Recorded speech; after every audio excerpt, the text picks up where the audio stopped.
পহেলা বৈশাখকে সামনে রেখে লক্ষ্মীপুরের মেঘনায় নিষেধাজ্ঞা উপেক্ষা করে ইলিশ ধরা হচ্ছে। এলাকার লোকজনের অভিযোগ, জাটকা রক্ষা কার্যক্রম চলমান থাকলেও বাস্তবে এর কোনো প্রভাব নেই। প্রশাসনের দুর্বল নজরদারির সুযোগে দিনরাত মাছ ধরে বিক্রি করা হচ্ছে আকাশ ছোঁয়া দামে। আতোয়ার মুনিরের তথ্য ও ছবিতে প্রতিবেদন। জাটকা সংরক্ষণ ও ইলিশ উৎপাদন বাড়ানোর জন্য চাঁদপুরের ষাটনল থেকে লক্ষ্মীপুরের রামগতি উপজেলার আলেকজান্ডার পর্যন্ত প্রায় ১০০ কিলোমিটার এলাকা অভয়াশ্রম ঘোষণা করেছে মৎস্য বিভাগ।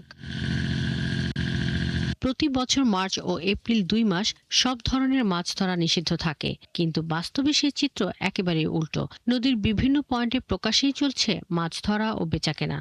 নদীতে জাল ভাই অভিযান দিচ্ছে, তারপর আমরা মানি না কি আর আমরা কিছু খাইতে না, এই কারণে মানি না। সরকাররাও দেয় না, নেতারাও দেয় না, যে আমরা মনে করি না বইয়া খামো, অভিযান মানবো।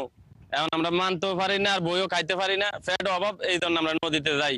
জেলেরা বলছেন, নিষেধাজ্ঞার সময় তালিকায় নাম থাকার পরেও তারা পাননি সরকারি সহায়তা, তাই ঋণের চাপে বাধ্য হয়ে নদীতে নেমেছেন অনেকে। যার লাগাটা আমাদের মেম্বার চেয়ারম্যানেরও আমাদেরকে ঠিক মতন করে দেন, আমরা চাউলও পাই না, তেল চিনি সবাই পায়, আমরা পাই না। কিস্তি মিস্তি আছে, এছাড়া রবে যা যেন পুলিশে এখন টাকা আনে, এরপরে যা চুরি সাত করে যা এরালে দূরে দূরে টাকা পয়সা নেই। বহুত কষ্টতে আছে, মাছও নাই নদীতে, তারপরে চলতেও পারি না, আমরা না যাইও পারি না। মানে তেল লাগে তো বেশি অনেক, কিন্তু অনেক খরচও বেশি।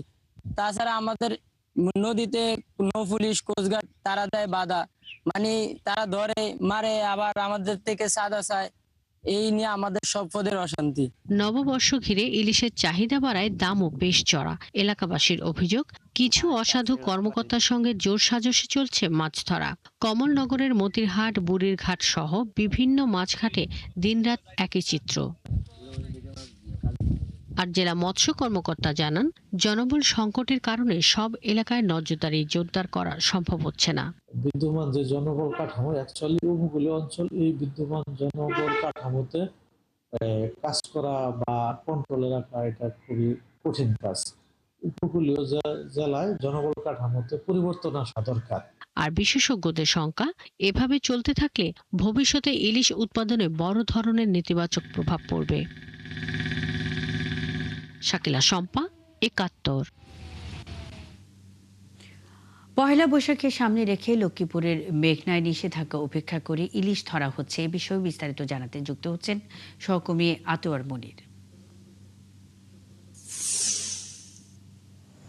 মুনির, নিষেধাজ্ঞার মধ্যেও ইলিশ ধরা প্রতিরোধে প্রশাসন কোনো পদক্ষেপ নিয়েছে কিনা?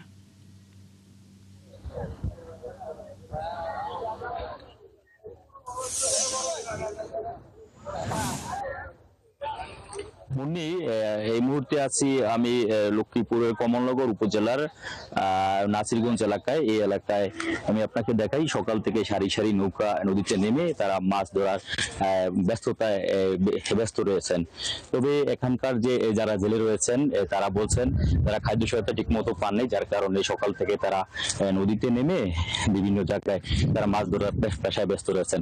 আর এই বিষয়ে কথা বলেছি জেলা মৎস্য কর্মকর্তা দেলাওয়ার হোসেন। তিনি বলেছেন যে এই এলাকায় সাধারণত খাদ্য সহায়তা দেওয়া হয়ে গেছে, এখন ইতিমধ্যে যারা কয়েকজন জেলে আছে তারা নিষেধাজ্ঞা অমান্য করে বিষয় মাছ ধরছেন। তবে তাদের জনবল সংকটের কারণে তারা সেই মাছ ধরা যে জেলেরা রয়েছেন তাদেরকে তাদের প্রতিহত করা, অর্থাৎ তাদেরকে এই নদী থেকে উত্তোলন এবং বাধাগ্রস্ত করা তাদের পক্ষে কষ্ট হয়ে যাচ্ছে, এবং এই জন্য তিনি জনবল আরো নিয়োগের ব্যাপারে দাবি জানিয়েছেন। পাশাপাশি এখানকার লোকজন বলছেন যে তারা সময় মতো খাদ্য সহায়তা পান না, এবং না পাওয়ার কারণে বিভিন্ন সময় বিভিন্ন ভাবে তারা ক্ষতিগ্রস্ত হচ্ছে।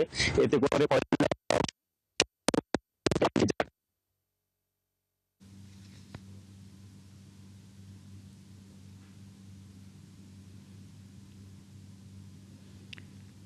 আতোয়ার মুনির যুক্ত ছিলেন লক্ষ্মীপুরের মেঘনায় নিষেধাজ্ঞা উপেক্ষা করে ইলিশ ধরা হচ্ছে এই বিষয়ে খবরাখবর নিয়ে।